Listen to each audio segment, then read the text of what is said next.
Okay, I'm Joan Sikkema, Vanderweert, and I was born in 1937, March the 6th. I was the only one of the seven children that my parents had who was born early. Oh, really? Yes, all the rest of them were late. So great. Tell us that story. So I don't know. You need your mother for that. Yeah, But your understanding of it, how early? Were you really early? a couple weeks. Couple of Yeah, a couple weeks. And the story that I heard from my father as an adult after my mother was gone from this earth was every March the 6th on my birthday he would tell me how awful it was Yeah, that you showed up. that I showed up because my precious brother, who I loved intensely and I still do, had quinsy sore throat, Yeah. and the mother of all of us children was in the hospital with me, and you had to stay there for 10 days in those days. And my precious brother had this quinsy sore throat. There were no antibiotics. And the precious boy, he was only a year and 5 months old, he cried night and day for a whole week. Yeah.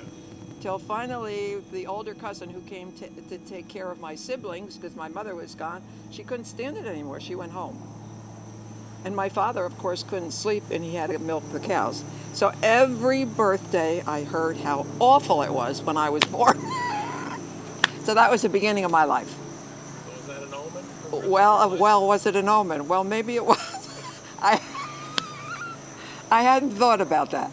But finally the doctor came to the house, and he lanced my brother's throat. And then he finally fell asleep, and the whole house could sleep. So that was my beginning. Yeah, I've been quite a pain in the you-know-what since.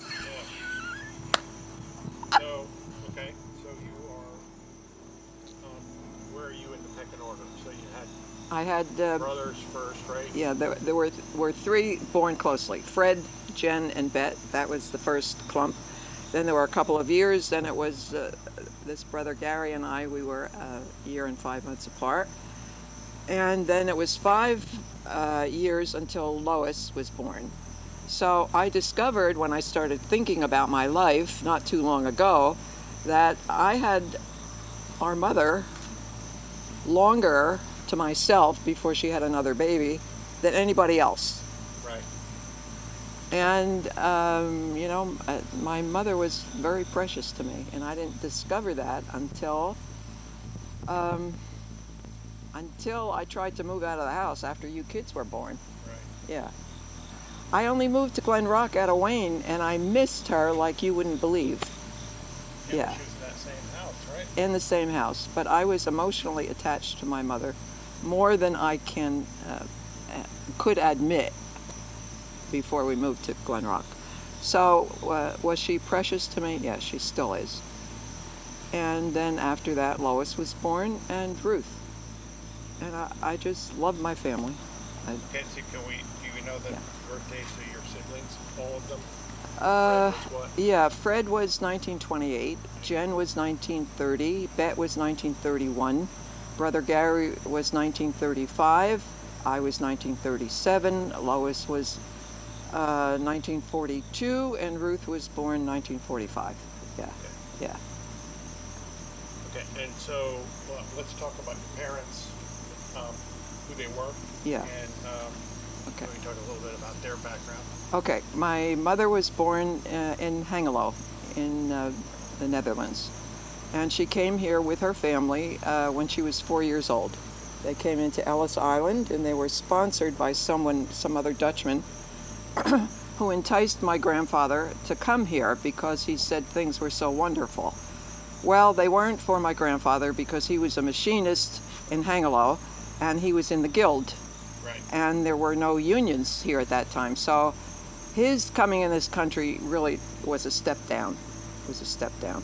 And my grandmother tells a story of living in Prospect Park, and the house that they could rent had cobwebs all over. She'd have to go like this, and she had to clean it before they could even live in it. Yeah. And so Yeah, so my mother was, So your grandparents on your mother's side, what were their names? yeah, well, I have the information upstairs in my room. Okay. Yeah, my mother was one of the older ones, and Martha was older than her as well. My Uncle John Hurst, who I always say you are like, Right. was the oldest. And you even have the kind of brain that he had. So tell me the story about her name, About my mother's name? mother's name. Oh, where okay. Because she was not born here, right? She was born in Hangelo.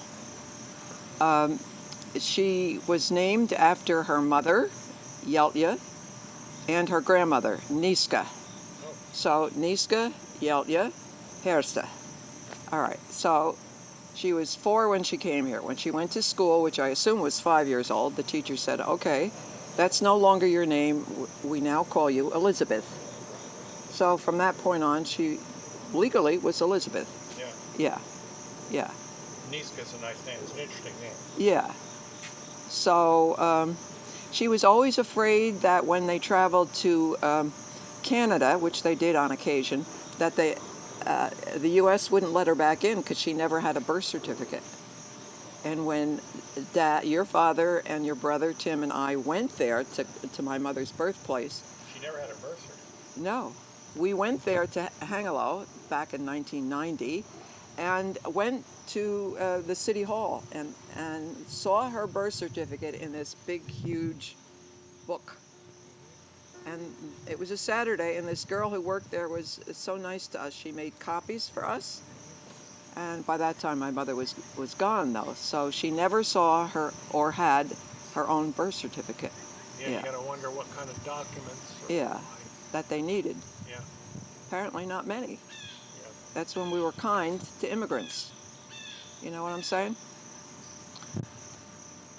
And her sister Martha, let's see, there was Uncle John, and then there was Nico. He died in the Netherlands already, a brother, Nico. So obviously he didn't come here. Then there was her sister Martha, who came here, and then my mother in age. And Aunt B, Berdina. They were the ones born over there in the Netherlands. When my mother was here, she was working in the factory in Prospect Park, and after she worked all day and stood on her feet, she had to come home and take care of Martha because Martha was dying of TB. Yeah. So, you know, my mother had a tough... Do you know how long she lived? She was 20. 20. Yeah. Yeah.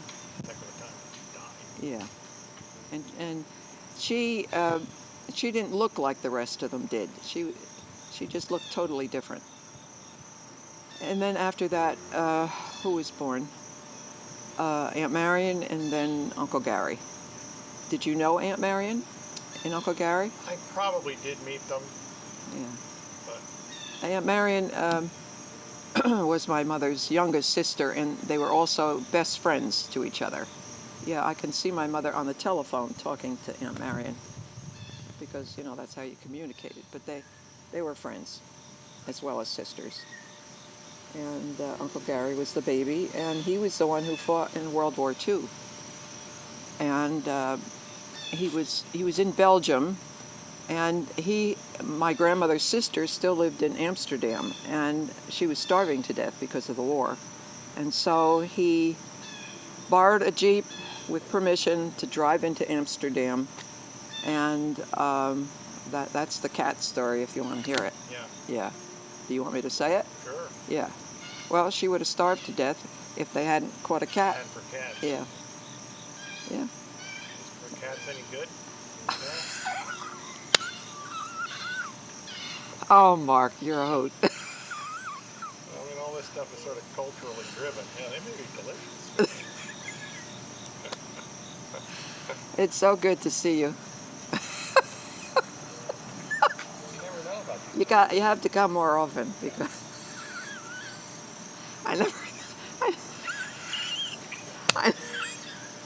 I never thought about roasting. That's equal with you know what you That's what I want to know. peeing in the Are they bush. any good? Oh, Mark, I Sure, love you Ken, about that. more than I can tell you. Oh, what else do you want to know? Oh, So the World War II stories. yeah, So that's your all that stuff's your mother's side. my mother. But there's that little piece about her cousin, you know? Yeah, do you want me to That's talk about interesting. that? Sure, if you want to. Well, she had this first cousin, and he looked very much like my Uncle John Hurst, the one who you look like. And I always knew there was something that I didn't know about that man by the way my father reacted to the conversation about him.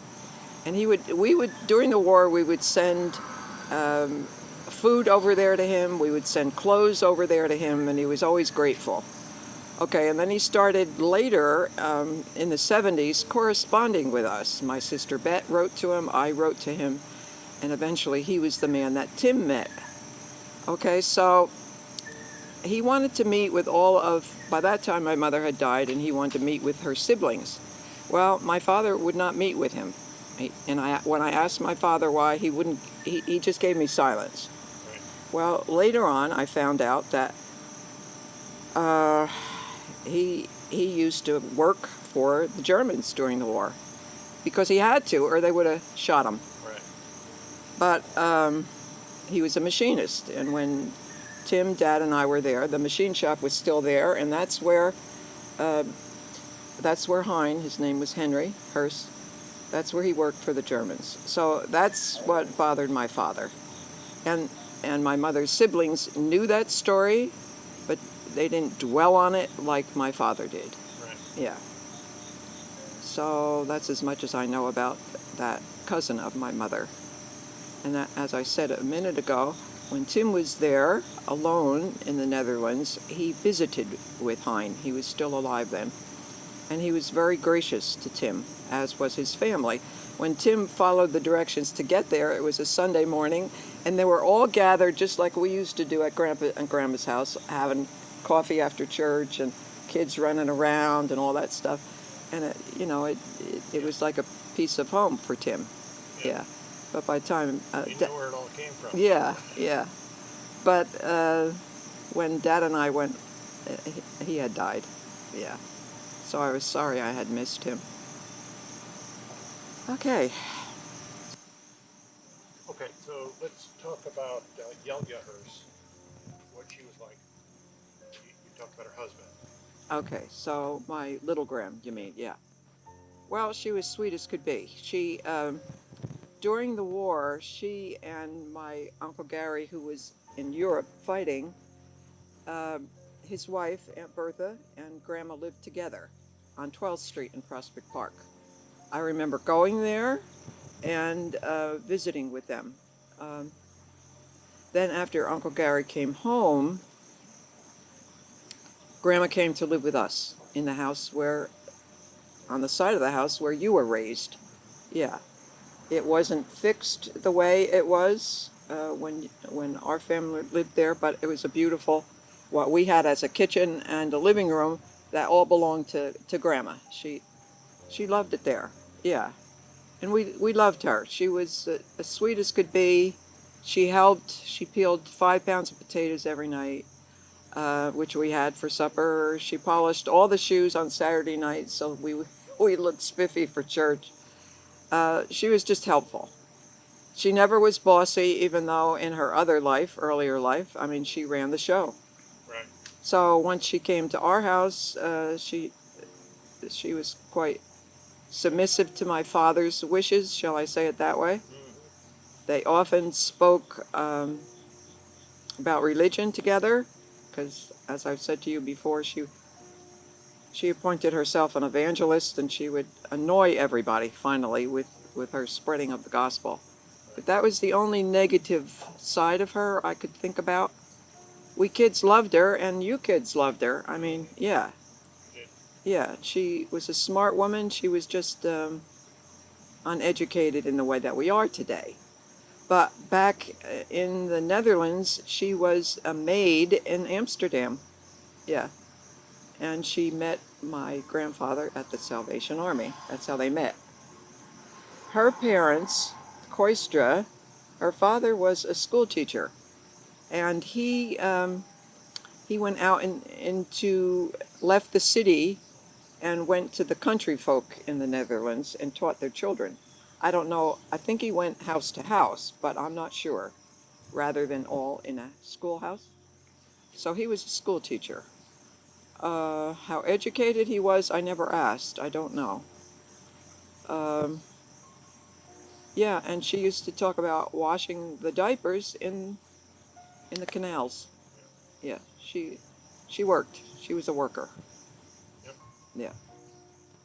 So that's basically what I know about my grandmother's Dutch piece of her life. And Yeah. then on the other side, your father's parents. Yeah. Start out with Fred Okay. Sikkema, Fred, my brother or my grandfather? grandfather. Yeah. Well, he came here when he was, I think, 17.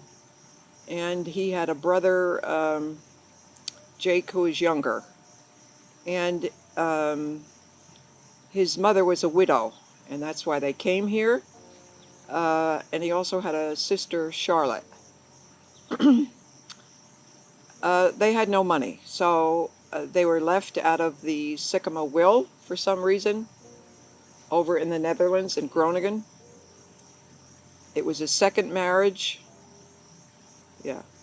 And so on their citizenship immigration papers, it says they were day laborers. Well, you don't get any poorer than that. Right. Stood on the corner and waited like it still happens today, waiting to be picked up by an employer. Uh, so Fred and his brother Jake and his sister, this place where I live, together, and some other men, started the Holland Home. They also started the Christian Healthcare Center. And they were both highly successful businessmen when they came here. So they obviously were smart. Yeah. Yeah. Yeah. What else would I know about them? So your grandfather, I mean, owned that property that Yes. you guys were raised on. Right. And that you were raised on. Right. First, he tried a dairy business in Midland Park. He didn't come to Preakness first. He started a dairy business with his sister's husband, and his name was Miller. And this is how my father describes the guy: lazy as a day is long. Kind of sounds like it. Yeah. So that didn't last. And then my grandfather came to the Preakness area, and he had something to do with a sawmill on that property. I don't know. Maybe Aunt Jen knows more about that deal. I don't know, but that's all I know. And then he went to the farming thing, on the property that I was raised on and you were raised on. Right. Yeah, which was on our side of the brook before Lowry Avenue. Yeah, in the Revolutionary House, built in the date above it was 1808, but it predated that. It was there during the Revolutionary War. Right. Oh, my father was in love with that house. You love that house, huh? Yeah. But he was not born in that house. He was born down Lowry Avenue in the house that I almost can't find anymore because they've redone it so much. And it was the house that my uncle Ori, my father's brother, in my era, lived in. Someday I'll show you what house that was. Did I ever point that out to you? You probably have. Yeah, it's just before the school down there on Lowry Ave, where you kids used to play in the playground. Yeah, so that's the house, and then the house that you and I were raised in, my grandfather bought in 1910. Yeah. So, what kind of people were they? They were very different than the Herseys. The Herseys were more intellectual, even though they were not educated. They talked books. My Uncle John would often come to our house to visit his mother, Grandma, who lived with us, and they would talk educational things. Right. And then my father, was always a Republican and Uncle John was always a Democrat. And then they'd sit there. Some people would call it an argument. It was just a discussion. Yeah, and I can see them sitting there, you know, in the kitchen. Yeah, Talking about it. yeah, Uncle John on one side and my father John on the other. Yeah. So, yeah. So what else can I think of? This, So that was Fred Sikkema essentially bought that house and property, and then it wound up. You never knew him. I never knew him. He died, I think, a month before my brother Fred was born, 1928. Yeah, in March. And Do you Fred, know why? pardon? Do you know why? How old was he?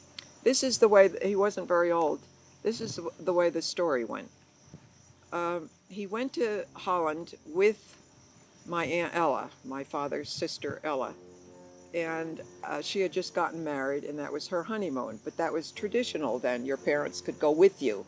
So my grandparents went with my Aunt Ella and Uncle John Vanderweert, and he had a stroke when he was over there. Oh, He was in his early 60s. oh, so he's not young. No. So when he returned, then, these are my father's words, he always had to stay upstairs. So I guess Disabled. he was disabled. Yeah. And they had to bring him food and etc. Yeah. So that's really all I know about him. None of us remember him. Right. Yeah, and then our grandmother, Bewis, I don't know anything about her childhood because the story we were told as kids is that, well, it was a second marriage. Grandpa Fred Sikkema's first wife died, and he had a son, Jake, who I never knew, okay, when he came to the marriage. My grandmother, Sikkema, her maiden name was Bewis. She also had a child she brought to the marriage, but it was an illegitimate child. Right. So in those days, you couldn't have you couldn't publish that fact. So we discovered many years later, they just concocted a story that she was raped on the streets of Paterson. Well, she wasn't. No, she had an affair with the doctor she worked with. Right.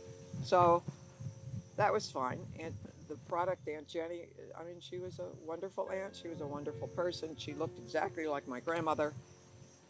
It was a happy marriage, yeah. But my father never wanted me, when we went back to Holland, to investigate that Bewis side. I think he was ashamed Yeah. that his mother did that. That would be my father. Yeah. Well, it was a shame in those days. Yeah. Yeah. He held a grudge. Well, it was part of his religion, Yeah. You didn't do that in God's eyes. Yeah. So, and then that half-brother, Jake, that my grandfather came to the marriage with, died at age 20 of appendicitis. Yeah. Yeah. So, I never knew him either. So that's what I know about my grandmother Sikkema. She lived in the big house where you and I were raised, Right. and my parents lived in this little house which you never saw. Who else was in that house with her? Nobody. She lived there all alone. Well, for a period of time, the big kitchen that you would remember, that section was where this grandmother, Bewis, had a sister and her husband lived in there. It was all redone, by my father. But when I was a little girl, I remember that end of the house, but by that time this sister and her husband were dead and gone. He went back to the Netherlands in 1939, just before the war broke out. Yeah. And she had died before that already. She was a hunchback. She was a hunchback. They had no children. And, talking about hunchback, as I told you, my grandmother Hearst's mother was a hunchback. Yeah. Is that? Yeah, I'm going to Google that someday. You gotta figure out Yeah, what that is. yeah. I have a feeling it was vitamin D deficiency. Okay. Yeah, something like You don't that. see him today. You don't see them today. So, let's see, can I? My older siblings, well, you might ask Aunt Jen about this uh, Grandma Buis Sikkema. And because my older siblings remember this aunt and uncle who lived there. I don't remember them. That was before me. Okay. Yeah, Yeah. Cool. yeah. Okay. So then, so you were born in 1937. So then you were your the whole family was in the big house. Well, we moved out of the little house and into the big house when Aunt Lois was born. Yeah.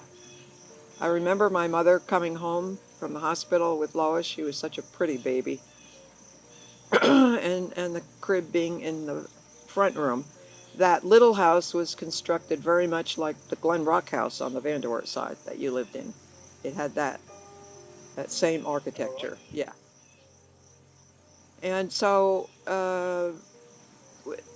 we didn't have enough room anymore. Yeah. So that's when my grandmother Sikkema, and it was during the war. She started because Lois was born in '42. Uh, they started building that house next door. That was for my grandmother. Then we moved into the big house. Yeah. And Lois was only 6 weeks old when they moved. And Lois, baby Lois, had measles. Yeah. You know, we had no shots or Yeah. anything in those days. So did they had no this thing antibiotic? You have penicillin in No, no, 1937? no, No. no. Sulfa came out during, just before the war. Sulfa. No antibiotics. That's why when I was born, my poor brother Gary suffered. Right. Yeah, Because you had no. to sit, wait it out. You, the doctor had a lancet. God, Go down your throat with a knife and cut it. cut it open. Ah, no. There was sulfa, and I can't put a date on when we used that, but it was during that period of time. Mm-hmm. Yeah, yeah. Okay. So, So we're up to you being born. We've established already that you were born 2 weeks early. yeah. Okay. So then once you get into the house, what's the first thing you can remember? Can remember. Well, it was a big house. um, and as I said to you, I don't remember sitting in the living room with everybody after supper. I mean, we just didn't do that. We were a farm family. The guys had been up since early in the morning. They quite generally went to bed early. Um, I keep telling you, I had a happy childhood. I was alone a lot because of my position in birth order. You know, the three who were older, I had nothing to do with them. Nothing. Except Aunt Bet, who I was supposed to clean the house with on Saturday. And she wouldn't do her part. And then I'd holler at the top of the stairs, "Ma, Bet's not doing the cleaning. She's playing the piano." Yeah, pretty standard. Standard procedure, yeah. And Aunt Jen was already out working in the work world, so I don't remember either one of them. My brother Fred was always much older, and he worked hard. He was always lying on that couch there, off the kitchen after supper. And he was friends with Garen Stein across the street. Then my brother Gary, I mean, I loved him to death. As I said, I still love him, and he was always out playing. All right, so what do I remember about myself? I was alone a lot, and I was perfectly happy with that. Because Yeah, my but I mean, if you think if there's any event, that Yeah. first thing that I pops remember. into your head. You usually remember things that are awfully good or awfully bad. Yeah. So I adored my sister Lois as a baby. I liked to hold her. We have pictures of it. Um, Well, I have to tell you that story I told you the other night.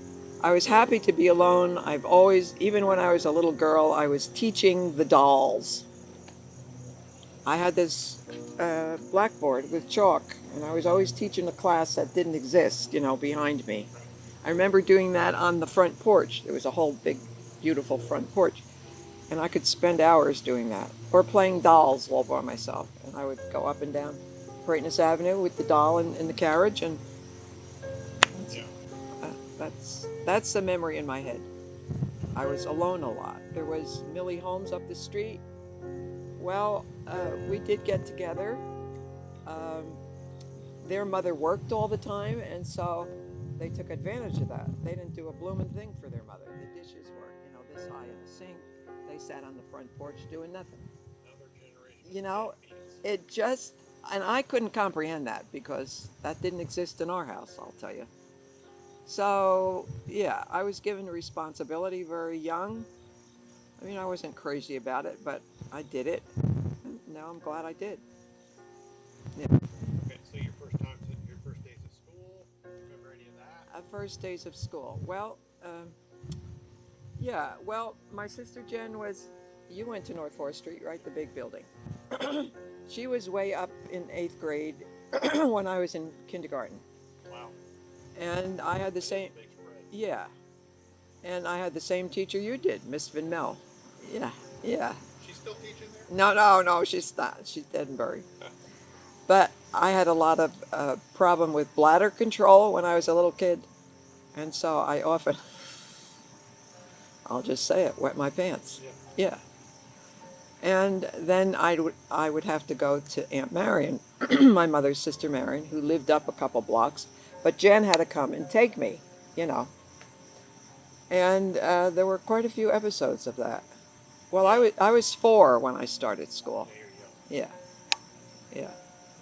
So you think you were put in there too early, or you? Well, they had September admissions and they had February admissions, and I was born in March, so you know, yeah.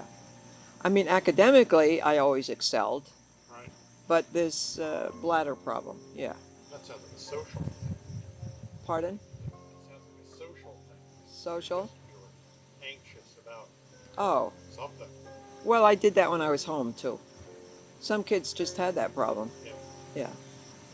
And I had it, and as I grew older, it disappeared. So maybe it was something physical Physical. that resolved itself. Yeah, so that's my first memories of going to school. How often I had to go to Aunt Marion, and then Jen had to bring me. Yeah, but I always loved school. I was always a leader. I didn't consciously, round people up to follow me. They just took to me as a leader. I don't know. Yeah. It's remained through my whole life to this very day. My father especially raised capable people. He wanted us, these weren't the words he would use, but that's how I interpret. He wanted all of us to be leaders. Yeah. And I had the responsibility of bottling the milk after school since I was a little girl. You go down with the milk bottles. The big cans of milk were in the refrigerated part, and I had to bend over, put the milk jars in that can, cap it, bring a whole big, and I was a little girl, a whole big carriage of them up to our house and up to my Aunt Anna. And I had the biggest muscles you ever saw, and I was just a little girl. Still got them muscles? No, they're gone. There you go. And I remember complaining to my father, Pop, I can't do this. I'm not strong enough. And all he said was, you can do it. And that was the end of it. Early feminism. That's all he ever said to Yeah. me. That's how he raised me. You can do it. So he was creating leadership right there. So that he was good at. You might talk to my siblings and get a totally different story. Oh, I'm so glad my poor brothers are gone because yeah. I never had any trouble with my father, but others did, trust me. Yes. I don't know why people look at me as a leader, but I am. Maybe you have some ideas on that. No, I No, didn't know you back no. then. But I mean, even now. No. I mean, leaders are usually the people that stand up and say, "I'll do this," Well, yeah, and people that assume the mantle. assume it themselves. Yeah. Yeah, that's a good clue. I did that. So you have friends in grammar school. Who are they? Yeah, it was Anime Heising. Anna May High. Yes. Yep. And the cutest thing is now I sit on the table with her anime. Yeah. And she was wonderful. Yeah. But one thing that Gerhardus Bus, and he was the principal, what he did was skip people in grammar school. Right. The top of the class, he just said, "Okay, now you're the next grade." We moved in half grades. Well, 2 times that happened to me. I skipped twice. So I was only 12 when I graduated from 8th grade. Yeah. And I Pretty was, young. yeah, I was second in the whole class. Yeah. Yeah. So I had to make a speech at graduation and all that humbug. Who was first? You remember? I think it was Joan Sikkema, but I'm not sure. Another brainiac. Well, yeah, he lived up on Valley Road. I think it was Joan Sikkema, but I'll check with somebody in my class because some of the people live with me now. Yeah. Yeah. And my father was very proud that I got the report card I did, and he would give us a dime for every A. Yeah. He was my father was very proud of me. Yeah. I don't know how he treated my siblings in that respect. I don't know. I never asked. So what I know now about teaching, you encourage people, you know? And to me, he was an encouraging factor in my life. Well, that's Yeah. interesting. Yeah. I never saw this side of No, sick no. before. No. I don't ever remember being disciplined by my father. And I grieve because I know, you know, he treated my brothers and my sisters, 2 of my sisters, differently. Badly. Yeah. Okay. So, all right. So that's you got your grammar school career, and then you went to middle school. Yeah, Eastern Academy. Yeah, on 8th Street, where you also had some of your education. So, well, then it was a bigger group of kids. So then I had more competition academically. I didn't Good or bad? I didn't graduate with any honors. There were people who were smarter than I was. Yeah. Well, by that time, the cliques start to form, you know? Yeah. Yeah. So, you know, I wasn't cliquey. That's where I met Janet. Right. Yeah, and, you know, it's been Janet ever since. So it was Janet and I, but there were other cliques who ran things there. You know, they were the cheerleaders. She lives here now. Head cheerleader. Yeah. I pass her in the hall every day. Still do any of the cheers? Well, I like sports at home, you know, sandlot sports. We would play kick the can and all that stuff. After supper, all the neighbor kids would come to our property, kick the can, and playing in the haystack, and digging holes tunnels from one end of the haystack to the other. It was a miracle that we lived. I mean, we could have suffocated under there. Yeah. Apparently you did live. Apparently we didn't. Good surviving there. But parents didn't check on their kids in those days. They just let them out the door. You can always have another one. And whoever showed up for supper got fed. Yeah. Yeah, and often, well, I've told you this story already too. My cousins, Betty Garrettson, who was your teacher, you know, that was Uncle Yeah. Nick's kids, showed up at our table unannounced, and they got fed too. Really? Yeah. Yeah. Billy, Hungry, or they were just Billy, hanging out? Billy would come in the morning for breakfast. Well, his mother would say to my mother, "Well, what's two more? You've got so many." My precious mother. And you know what else happened? This aunt I'm talking about, Billy's mother, was scared to death during a thunderstorm. So my father would get up, leave his whole brood of family, and go take care of Aunt Betty because she was afraid because Uncle Nick was out running the milk route. Can you believe that story? Yeah, He did it. I can believe it. Could kill the guy. Oh, yeah, he'd show up at our table and have breakfast with us. Mm-hmm. Hungry. Uh, Apparently his mother wasn't feeding him. and let me, she was always napping. Do I regret any of it? No, just picking beans, that's all. 50 cents a bushel. A bushel is what I A was lot of paid. beans. A lot of beans. Back when 50 cents was $50.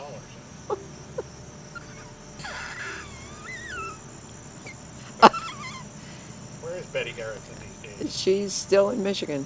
Still in Michigan? Michigan. She also had multiple myeloma, but She did. yeah, she's kept it at bay. Yeah. Yeah. That's interesting. Yeah. So that's when you hooked up with Janet. With Janet, and yeah, she's been my mainstay my whole life. She's so strong emotionally and physically, and yeah. But she, as you know, in your childhood, we hung out together, yeah, and she took care of you kids, yeah, and I took care of hers. Yeah, yeah, she is a good person. Okay, so now you're in, you went to high school, you went to high school, what grade was that? Well, that was 9th through 12th. Yeah. I took college prep, but I was not allowed to go to college. They specifically told you weren't. My father wouldn't even let his sons go. Right. Well, he needed their work. Right. Yeah, and my mother needed our help. Yeah. But with the women in that day, he said there's no sense educating women because you only end up home anyway. They just cop an attitude. Yeah, well, that's the way it was in those days. Yeah. They believed it. Well, that was one thing I was angry about in life, and so you know the rest of the history. After your father got done with college, then I went. Yeah. Yeah, when you kids were young. Yeah, that was another very satisfying piece of my life. You going to school, and I loved being home with you and Tim. It was also a very great time in my life. I had worked in the bank before that, and then Dad and I got married, and I loved being home with you kids. And then after Tim went to kindergarten, then I knew I needed something intellectual to do. So by that time, Dad had his degree from Fairleigh Dickinson, and I started in Bloomfield College. Yeah, and it took 8 years, and I transferred to Patterson State because it was cheaper. Then we moved to Atlanta, and I went to Atlanta Baptist and Georgia State. I graduated. You went Yeah, to Atlanta Baptist? I did first. Yeah, and then I drove downtown to Georgia State, and that's where my degree came from. And I graduated the top of my class, not the toppest. Yeah. Yeah. Did well. Did well. Yeah. And I loved going to school. I just loved it. Yeah. And then when we came back, because my mother was sick, as I said to you, I was really attached to my mother emotionally. And so I said to Dad, can you ask for a transfer back to the New York office because I need to get home and take care of my mother because she was dying of cancer. And so J.C. Penney accommodated him. and that's when we had to leave you behind. Yeah. Yeah. So, 74. yeah. Well, it was the end of 73, I think, that we came back, the end of it. And I helped my father take care of Mom, and she was so glad I was back there. Yeah. She was precious. Yeah. Never regretted it. Dad gave me no trouble on that topic. Yeah. We essentially were a team. Yeah. Okay, so let's go back to high school. And so how old were you when you graduated? I was 16 when 16. I graduated. 16. Yeah. Yeah. Shame, you could have wrapped up college by the time you were I know. Yeah. 21. Yeah. So you So, went to work for the, I know you worked some in the bank. yes, Prospect Park Bank, which was on Haledon Avenue, down quite far. I worked there. How long did I work there? Until oh, this is how it went. I was after I got married and we lived on North 4th Street. Um, I got pregnant, and you were not allowed to work there after you started showing your pregnancy. It was the rule. So I worked there till I was 5 months, and then I had to quit. Then I was home in North 4th Street until I had you in September. Yeah. So was it your intention to go back or after you had me? Or? No. Women didn't work in those days. No. Aunt Jen did because she had to. Right. But we always managed. We didn't have any money, but we knew how to use our money. Yeah, Dad knew how to keep the books, so to speak, Right. so that we had enough to pay our bills. Yeah. Then we lived on North 4th Street there until I was pregnant with Tim, and then we moved to 1158 Preakness Ave. Yeah. That was in, you said 57. 57, yeah, Tim was born in 58. So I was pregnant with Tim when we moved there, and I think it was in November of 57. And by that time, Grandpa really wanted us there because the only way he could make that into an apartment illegally was if he said, my daughter is living here. Oh, really? See, there was no ordinance that allowed you to have that where we lived. That's separate. Yeah. Yeah. So he needed us, and so we said, well, that's a good deal for us. Because we were in the city there on North 4th Street, and there were a lot of factories then yet. And when you hung the diapers out on the line, quite often they would have soot on it. And there was an odor in the air from all those. Well, Patterson was factory. Yeah. Yeah. Definitely. Yeah. Yeah. So that's, as you know, where you were born. Yeah. So how did you, you were in high school when you met Dad? Well, no. I knew Dad. He knew me. But, he was handsome, and all the women were after him. No. We knew who we were, but no, there was no dating connection. Dad was a year ahead of me, and he went to Calvin College. Yeah. And his father wanted him to be a preacher. Right. His father wanted that. His father wanted that. Why? Yeah. Yeah. What was he like? Was he really religious, or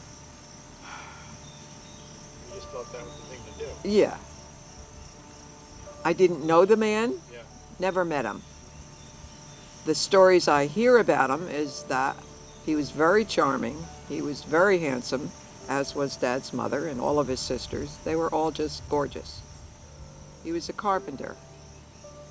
Religious? I don't get that feeling from having been in that family so long. I guess maybe that was his inner self, saying, if my son becomes a preacher, maybe it'll be in my good side when God looks at me, sort of thing. Yeah. Yeah. Well, you knew Uncle Ike. St. Peter's Gate? Yeah, St. Peter Gate thing. Yeah. Well, I gave you my son kind of idea. Yeah. Like God did, I gave you my son? Yeah. That ought to count for something. It should. And he was the only son until Neil was born, and that was after his father died. Yeah. He never knew that. No. No. So your father went off to college, and it wasn't but a few months, and his father died, and he had to come home. Right. And that's when Dad and I started dating. Oh, Yeah, during yeah, that period. yeah. You know, the girls that we went through high school with, well, if they were going to go to college, they were off to college also. So I was home and available. If we wanted to meet, it was tradition in those days, if you were in the Preakness, North Halden crowd and you wanted to meet a new, CRC guy, you went to Midland Park. And you went to that service at night. And you sat upstairs in the balcony, and then you started walking the avenue there, and the guys would pick you up. Well, that's exactly where I met Dad. So they picked you up. So at that time, working in the bank, I was friends with Rich Lynch's sister, Elaine. And she lived just a short distance from church, and we're turning from Godwin Ave on to Goffle Road, and who stops for us after church but your father? And there was some other guy in the car, I don't know who. But he wanted me, and Elaine got somebody else, I don't remember who. And we dated a while, and then I thought, I don't know. I can't put words to it, no. So, it just works. I can't give you a reason. So then I was dating other people. I had a lot of dates.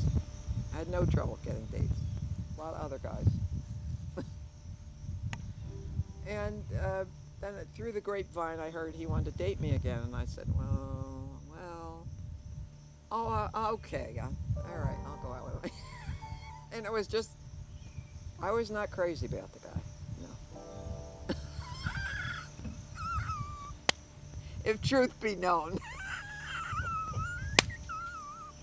I'm getting into dangerous territory here. You have to start doing some editing. Yeah, you're going to have to edit. Oh, Mark, you're so much fun. I love it you're here. But I grew to love him, yeah. He was the guy that God assigned to me, yeah. Well, you read that, yeah, he needed me. He did. He was an insecure little boy. He was an insecure adult. And I did for him what he needed. I had other fears, and you're familiar with him. He compensated for that, for me. I mean, he supported me in everything that I did. So, Well, you seem to have accomplished quite a bit as a very young man. He did. For his family. He did. And for us. Yes, it really was a pain emotionally for him that he had to come home from college and take care of all those women. And his mother was pregnant. He was greatly wounded by that. He was a wounded boy. And he wasn't the leader that I was. So that's why God assigned us together. Yeah. He needed my strength, and I needed stuff he gave me. And, I knew he loved me, and I grew to love him very much. That's a wrap on that. Yeah. Okay. So of course once you got married, you were how old? Well, I was not quite 18. Not quite 18. Yeah, because I was... 17, and then you had me when you were 18. Yeah. Yeah. Yeah, we lived on North 4th Street there until we moved when I was pregnant with Tim. So That he... was 2.5 years later. 2.5 years later. 2.5, yeah, yeah. And he worked for F.W. Burke at that time. It was a chemical company down Route. Dad? Dad. Yeah. That was his first job in the work world. Huh. It was down on Route 4. Yeah. So, yeah, well, what? Yeah, I was home with you, and then I was home with Tim, and then yeah. And so he worked and went to school at night at Fairleigh Dickinson and got his degree. Yeah, but meanwhile, I mean, he even had to bring his mother to the hospital when she was going to give birth to Neil. Yeah. He was kind of Neil's dad, too. Yeah, yeah, yeah. So, yeah. I don't like to. I love Neil. I love him to death, and I'd love to see him, but it gives me the willies because he looks so much like Dad. Yeah. Yeah. So as you know, Georgia State, and then I started teaching in DeKalb County. So you always knew you wanted to do that. I mean, Always pursue knew the it. education. Yes. I had an education major, and I was certified to teach K through 8, any subject, which helped me along the years that I taught because I could move from one grade to the other, one subject to the other. So that worked. But I started in DeKalb County, and Yeah, I remember that. yeah, you would remember that. And the first topic that I taught was math, 6th grade. It was a tough year for me because the classes were so large and at least 30 kids. I never even had a restroom break from 8 in the morning to 3 in the afternoon. Really? Really. That's crazy. And if you, and, you know, and I was a woman, you certainly needed the restroom. Everybody needs the rest. Everybody. And so you had to leave, and you had to walk past the next teachers and say, "Now I need the restroom. I'll be right back. Would you go monitor my?" Keep an eye on the inmates. Just yeah, a little bit, but it never failed. Every time you came back, some kid was killing another kid. You know? Yeah. That's the way it goes. Yeah. And I had a monitor go in the boys' room and monitor before I let those kids in there. When I think of it now, I say, really? Crazy. It was a tough place to work. Yeah. But, you know, I graduated in 72, and I headed back to Jersey at the end of 73. So, and then the next class I had was much better. What did I teach? It was still math and some social studies. Yeah, the kids were sweet. I've always loved the kids. Yeah. But it was the working conditions. You had to be a gorilla to survive. I mean, who can go all day without the restroom, you know? Yeah. Yeah. Yeah, that's cruel and unusual. It is. They wouldn't get away with that today. How can you think when you have pee? Yeah, well, Back to ether flow. You're trying to educate the kids. yeah. So then I immediately got employment at EC.